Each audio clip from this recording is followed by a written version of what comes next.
Welcome to Mechanic. Today we have a 2013 Tesla Model S, and on this vehicle I'm going to show you how or where you add your windshield washer fluid to this vehicle. The hatch open, or the front trunk, the hood on most cars, and then we're going to go toward the back of the compartment and then be able to, that's where we locate our windshield washer fluid reservoir. This is on the left hand side of your vehicle, your driver's side, right next to your the window firewall, and we have our blue cap with our windshield washer fluid symbol on it.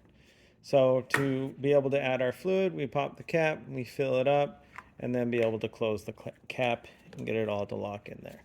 Making sure that you put washer fluid in here and no other fluid, especially not antifreeze or anything like that, because that will put a film on your windows and they won't come clean. So you just make sure you put your washer fluid in here.